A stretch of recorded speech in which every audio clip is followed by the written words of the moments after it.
O, tignan po natin, no? Sabi ni Nicodemus, paano po, ano po ibig sabihin ng born again? Pag sinabi pong ipapanganak ulit, paano po matanda na? Paano tayo ipapanganak muli? Ibabalik daw ba tayo kasi napupunan ng isang ina? So, ito yung tanong ni Nicodemus. So, ito pong ating scripture na to ay pinapakita ng Panginoon na ang sino mang na born again, ang siya lang makakatanggap ng kaharian ng Diyos. Ano po? So, isa-isahin natin. Number 1, by accepting Jesus, you receive His life, guidance, and presence. Again po, by accepting Jesus, you receive His life, guidance, and presence. Hindi lang isa ang tinanggap natin. Yung buhay na walang hanggan, yung paggabay ng Diyos at yung presensya ng Diyos araw-araw nasa atin. Kaya kung ikaw ay ginising ng Diyos para magpuri, para makinig ng Diyos, the Holy Spirit is working. That's the evidence that the Holy Spirit is working within us. Kasi kung wala tayo din sa church, natutulog pa tayo, sa malamang, no? Malamang, sa malamang, yun yung gusto ni Satanas. But you are blessed because you are here. So, point number 1 po, may mga sumusunod. When did humanity lose life? Balikan lang po natin, no? Kung ano, bakit ba nagkaroon ng separation? Genesis 3:1-10. Genesis 1. Now the serpent was more crafty than any other beast. Kaya sinabi niya, no? Did God really say na pwede niyong kainin itong bunga na to? Genesis 3:6, the woman saw that the tree was good. She looked and ate, and she also gave some to her husband, and he ate as well. Genesis 3:9-10, the Lord called. Ano pong sabi ng Panginoon? Where are you? Nasaan kayo? Adam answered, I was afraid, so I hid. Adam and Eve disobeyed God, and that's the time na nagkaroon ng spiritual loss. Their life was lost that time because of disobedience. Lagi po natin tatandaan, napakasimple lang.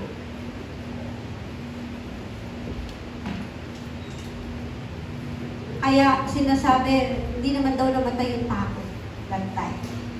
But ulit ko po, no? They were still alive physically, but spiritually, they were separated from God. That's the life of humanity that time.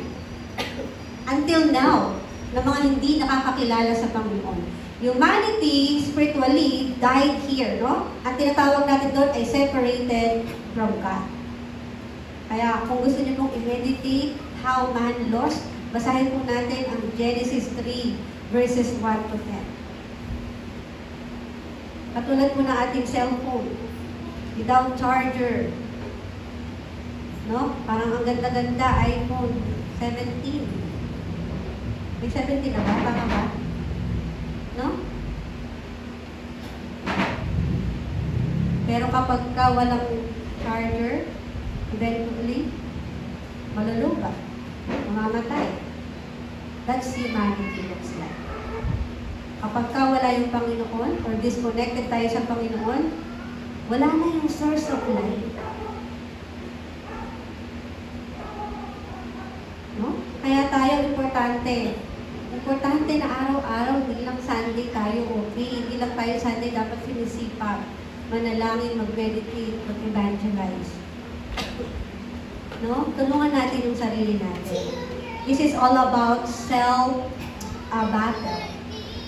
Kasi tinatamad tayo, kasi pagod tayo. So, napopul tayo into the bitag ng Satanas. Kaya pag tayo nakasimba, nag-1 na agad. No? Nagkulang na agad yung power natin to to overcome yung mga darating within the week. Pero ano pong ginawa ng tao? How have people tried to recover life? May ginawa yung tao.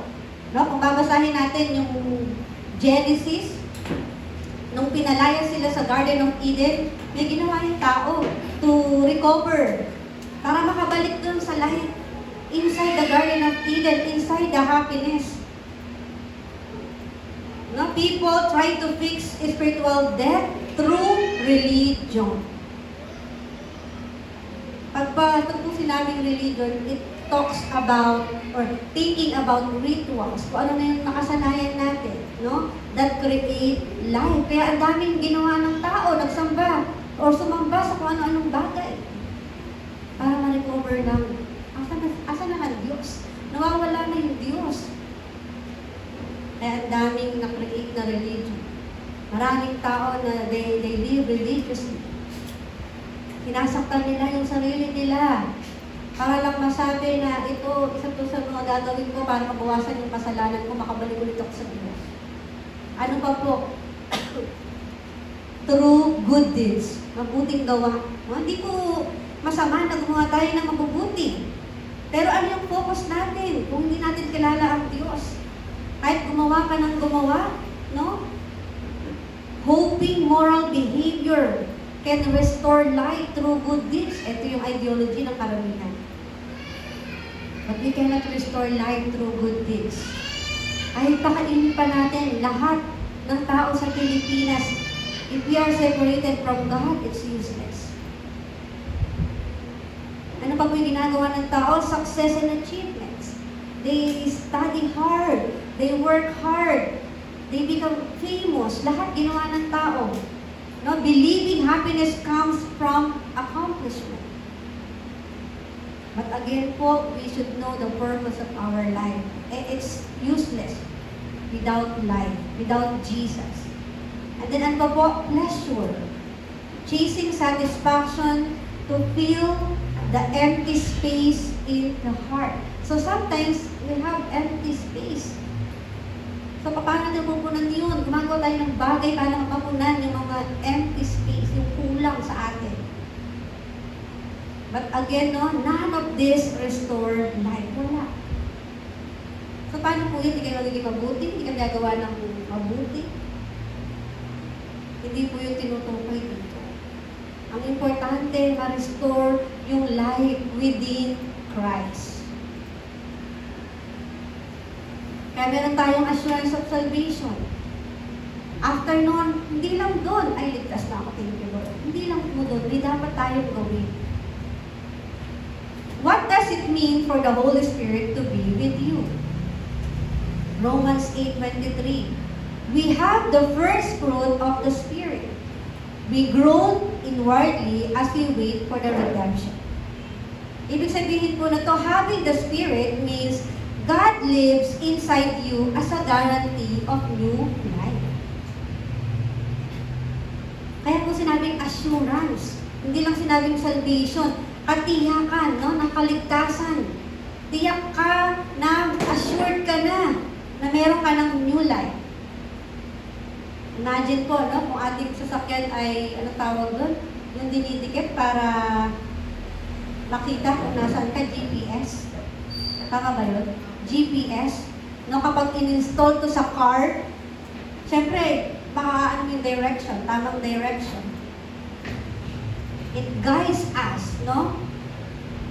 Para makarating tayo sa pupuntahan. Ganon din ang Holy Spirit. The Holy Spirit is like God's GPS. Within you. Nasa iyo. And it guides us daily. Araw-araw, dapat kasama natin yung GPS ng Panginoon.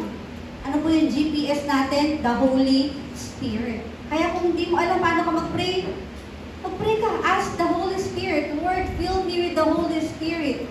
O kahit yun lang muna yung prayer mo. Ano pong ginagawa ng Holy Spirit?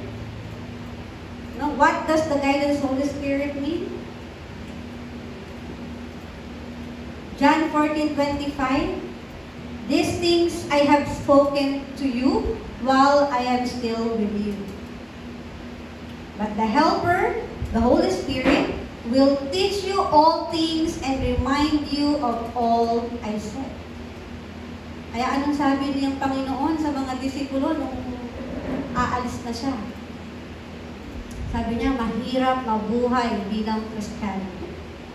Kaya sabi dito, the Holy Spirit will help us, will teach us, will remind us na ito dapat mong gawin. Kaya kung nahihirapan po tayong manalangin, anong panalangin natin? Lord, puspusin mo ko ng banal na Espiritu. Nagagalit ka sa anak mo. Lord, puspusin mo ko ng banal na Espiritu. Ayaw mo yung asawa mo. Lord, puspusin mo ko ng banal na Espiritu. And then, the Holy Spirit will work, will teach, will give us peace. Kaya importante po yung panalangin. What we confess, ito yung nangyayari. Kaya sabi ng Panginoon, lahat ng naghihingi, ibibigay. Eh, hindi tayo naghihingi. Wala tayo tatanggapin. The life you receive changes you completely. Your spiritual condition, sabi sa John 8:44, you are of your father, the devil. Ito yung estado natin no, before. He is a liar and the father of lies. Kaya bago si Kristo, no, meron ng spiritual darkness. John 14:26, the Holy Spirit will teach you all things. Lahat. Lahat ituturo ng Holy Spirit sa atin. Nahihirapan ka mag-aral? Lord, fill me with the Holy Spirit. Give me wisdom and knowledge. Sa trabaho, toxic, ask the guidance of the Holy Spirit. Amen? After Christ, spiritual clarity and truth. Through the Holy Spirit. Your mental condition, okay, Romans 8:17, we are children of God. We are the heirs of Christ. Tagapagmana tayo ng Panginoon. Romans 6:22, now that you have been set free from sin, the outcome is eternal life. Marami pong tao hindi naiintindihan ito. Kasi they don't have assurance of salvation. They don't know, what is eternal life? May nabubuhay ba? Ng ganun? No, kaya remember na po, binigyan tayo ng Panginoon ng identity and mental peace. Kaya kung stress tayo, kung problematic tayo, so we need to check. We need to check if we are guided by the Holy Spirit. And then freedom transform the mind. Kaya kanina nung nag-pray po tayo, no? Ang prayer natin, Remnant Angeles must be the representative church na nakakatanggap ng sagot. Kaya kung ang church natin walang sagot, probably wala tayo doon sa pananampalataya. Kaya leaders, I encourage everyone to come to church early. Leaders. Kasi kailangan natin simulan yung panalangin. Kasi tayo yung gagamitin ng Diyos to change our church situation. Kung tinatamad kang gumising, mag-pray agad tayo. Lord, fill me with the Holy Spirit. Ako po isa yan sa struggle ko. Lagi akong inaantok. Tamad na tamad akong gumising ng umaga. Kailangan pa akong gisingin or alarm. Mag-alarm. But then again, pilitin natin. No, pilitin natin, especially Sunday. Isang beses sa isang linggo. Gigising ka, hindi magtatrabaho. Gigising ka ng maaga, hindi dahil papasok pa. Gigising ka ng maaga kasi gusto mo maranasan yung Diyos.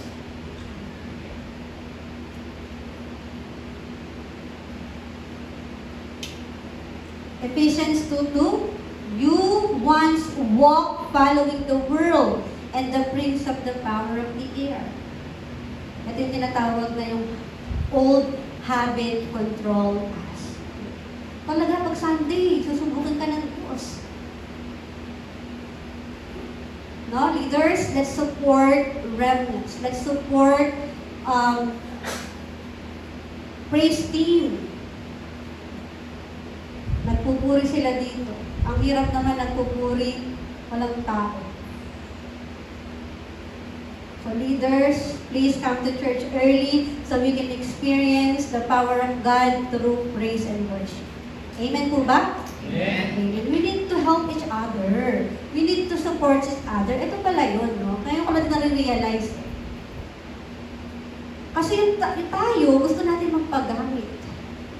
But again, Sunday, ito yung pinakamahirap na araw. Kasi talagang tutubukan tayo ng Satanas. But please po, no? Since meron tayong kasagutan ng panalangin through our praise and worship, let's support them. Let's support them. Galatians 6:18, the grace of our Lord Jesus Christ be with your spirit. Grace now shapes our action and lifestyle.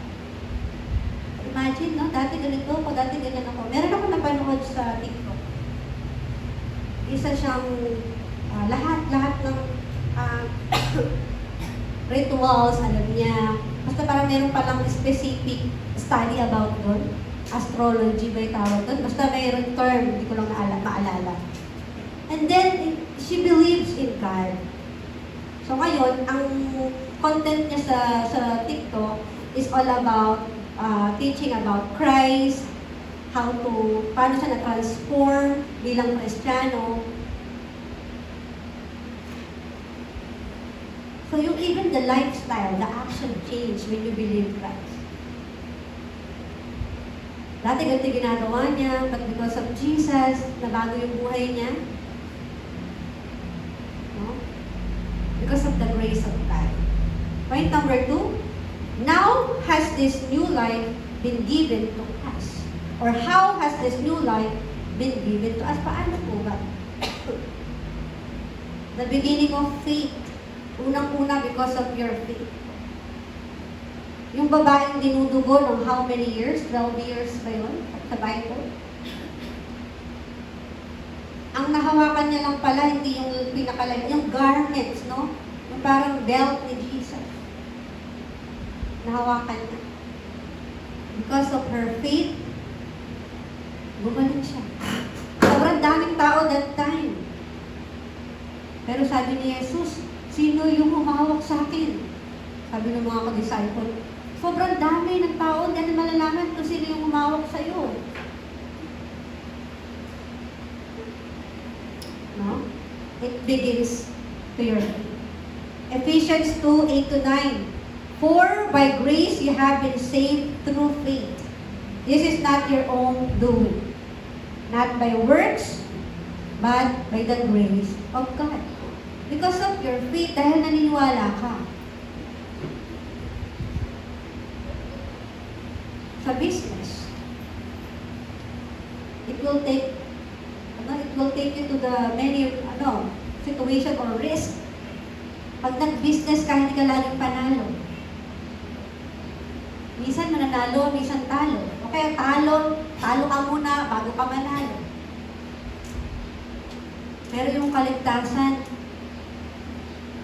because of your faith, dahil nanampalataya ka, and by grace of God, tinanggap natin.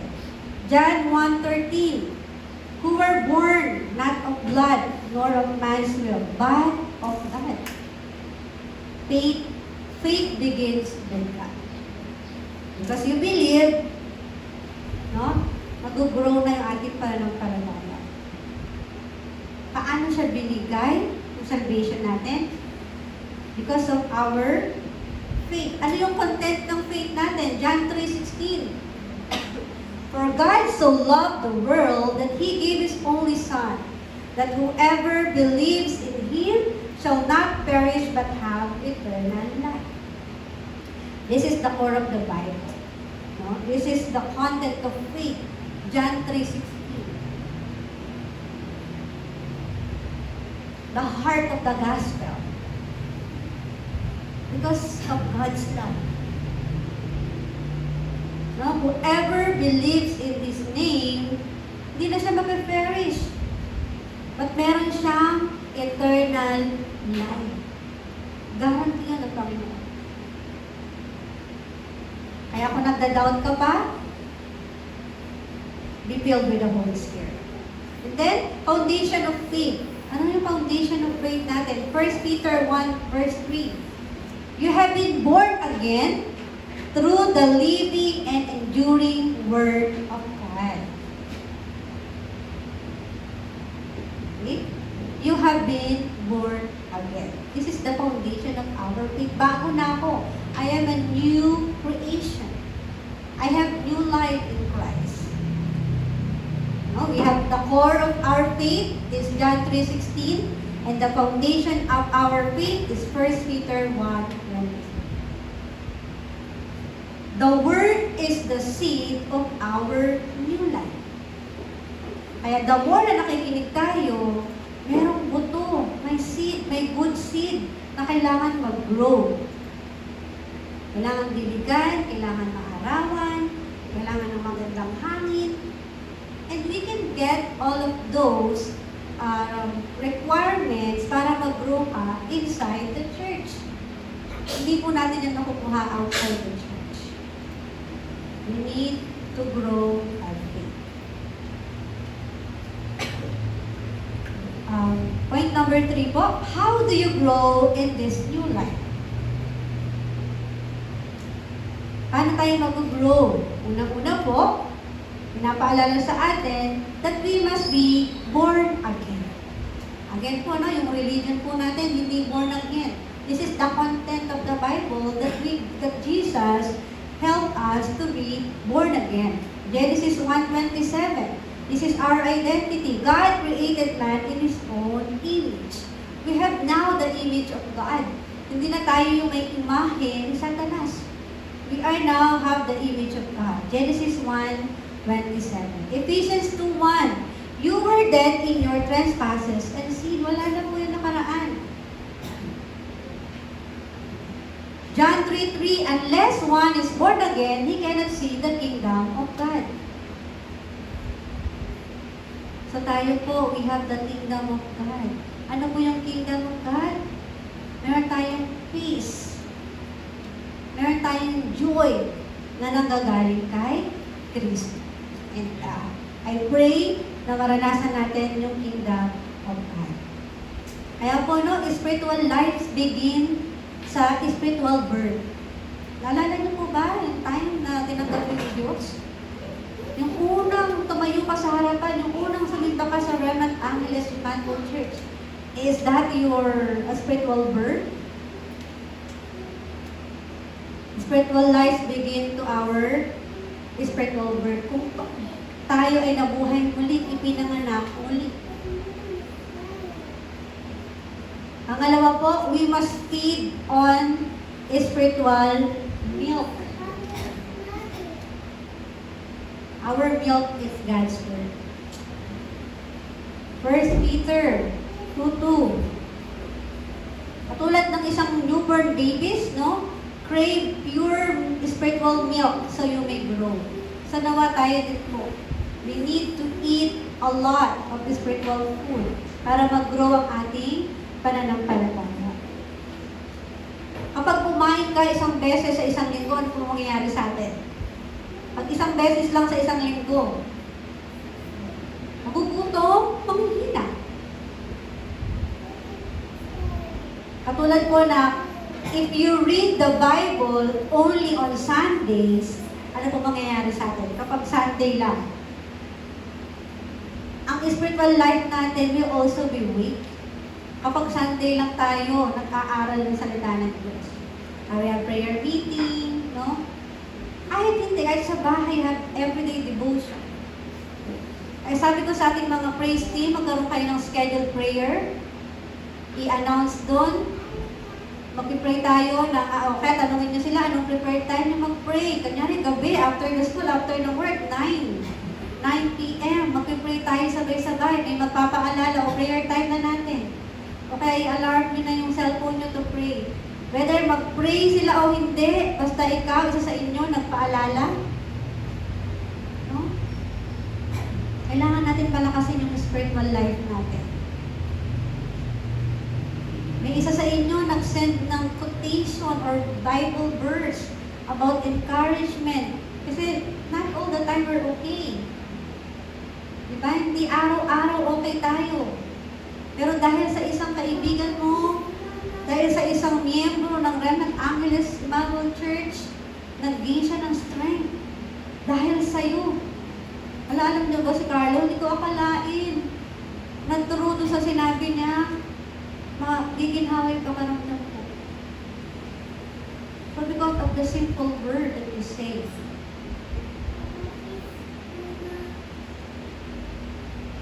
Daily time with God produces strength. Kaya kung wala tayong strength, malamang po, hindi tayo kumakain ng spiritual food na kailangan natin. Pangatlo po, you must grow into maturity. Hebrews 5:14. Solid food is for the mature. Hindi natin pwedeng bigyan si Rema ng mga lechon. Pa pwede, no? Who by practice have trained themselves to discern good and evil. So, ganun din po tayo. Kung alam mo, bata pa, ikaw spiritually, you need to check what kind of food you need to eat.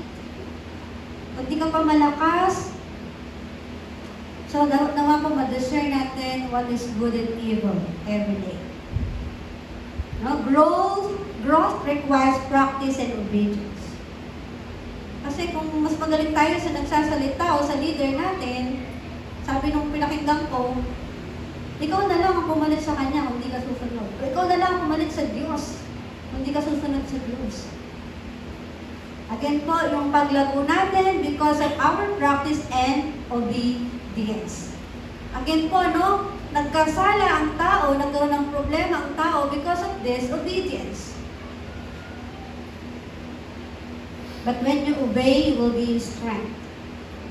When you practice, you will grow spiritually. You must show evidence of faith. Yeah. Acts 1:8. You will receive power when the Holy Spirit comes on you, and you will be my witnesses in Jerusalem and to the ends of the earth. Evidence mo to. Kaya kayo na nag-pray tayo, kailangan may sagot, hindi pwedeng walang sagot. Pag nanliligaw ka, kung nanliligaw ka pa, kaya ako sasagutin na to talagang agad-agad. Gusto mo na makareceive ng sagot eh. So nawa tayo din, ganun ka-eager when we pray, Lord, dapat matanggap ko yung kasagutan na Lord. But again po, no, it depends on the content of our prayer. Kung pengi, Lord, na ganito, puro physical yung panalangin natin, so, may possible na hindi agad ibibigay ng Diyos. Kasi may dapat tayong maranasan. But when you pray for the Holy Spirit, ang sabi ng Diyos, yes, sasagot siya. A changed life produces visible fruit. Kaya kung nabago na tayo, na-realize natin yung Panginoon, automatic yung fruit. Yung pananampalataya natin, mamumunga. Evidence na you are effective, may fruit ka, may ebidensya ka. So, nawa po, maranasan natin yung Acts 1:8. Magkaroon tayo ng power. And then through that, magkaroon po tayo ng visible answer. Hindi pwedeng maghirap tayo. Kasi isi-save natin yung ibang tao. Hindi pwedeng weak tayo. Kasi isi-save natin yung pamilya natin. Hindi pwedeng yung pananampalataya natin ganito lang. Pero nagsimula tayo sa ganito, and time will come, mag-grow at magiging. So I challenge everyone na makatanggap po tayo ng evidence. Ebidensya na tumatanggap tayo ng sagot sa ating panalangin. Kaya na habang nagpe-praise and worship. Maalala ko yung Remnant Day. doubt ako.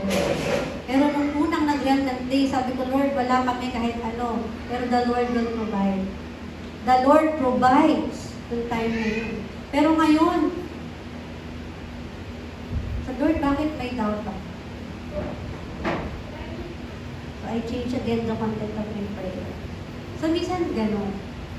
Minsan, kine-question natin yung Diyos. Minsan, may mga gusto tayo na yung para sa atin lang. So sige Lord, fill me with the Holy Spirit. Kung ano yung will mo, ito yung mangyari. So our conclusion po, new life in Christ.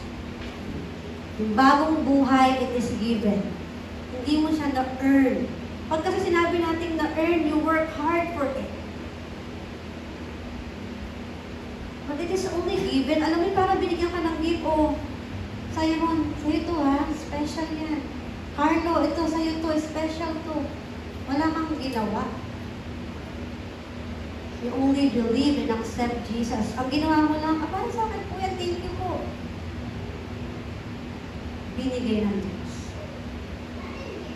New life begins with new birth.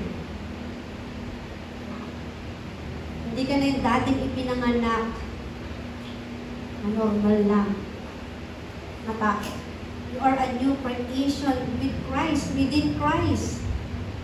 The new life in Christ grows through God's Word. Kaya sabi ni Teacher T, pinag-usapan namin mga kabataan, nagmamature na po sila, or mature na po sila. New life in Christ is guided by the Holy Spirit. Kahit di mo i-ask, you are guided. But the Lord wants you to ask to bless us more, to experience Him more. But we are already guided. Guarantee na yun na yung Holy Spirit nasa atin. And then, new life in Christ produces visible transformation. Visible answer. Nag-pray tayo ng praise team, worship team. Meron po ba tayong visible answer? Christopher, Chartine, Charmaya, meron ba tayong visible answer nung nag-pray tayo sa praise team leader? Praise team group? O praise team? May visible answer ba? Meron. So because of that visible transformation, may mga kailangan pa tayong gawin. Again po, new life is not something we earn. Ito yung something we receive without any condition. It begins again with new life. Grows through God's Word. And empowered through the Holy Spirit. Kaya po as we walk with Jesus, yung ating spiritual, our mental, physical life begin to transform. Diba kapag nga kayo nag-aaral kayo, dapat ako yung first, ako yung second, meron kayong goal. So in our Christian life, dapat po may goal din tayo na hindi lang ako nakaupo diyan. Tatayo din ako para manalangin. So meron tayong rotation ng prayer. Are you excited? Ano ba yung mga leaders natin? Are you excited to come in front and lead in prayer? So ano yung confession nila when they pray? Ganun bumikilos yung Lord sa buhay nila. So ano ba po? May transformation na mangyayari. Yung akala mo di mo kayang tumayo, akala mo di mo kayang magsalita, but because of the new life God has given to you, na-transform ka na pala. Ibang tao ka na pala. Tingnan mo ngayon katabi mo kung ibang tao na. Ayan. Ibang tao na mo ba? Anak niya ng Diyos. Sabihin mo nga, ikaw ay anak ng Diyos. Ikaw ay anak ng Diyos. Sa oras po na to, sabi ng Panginoon, you must be born again. And if you accept Him, He will give you new life, full, guided, and eternal.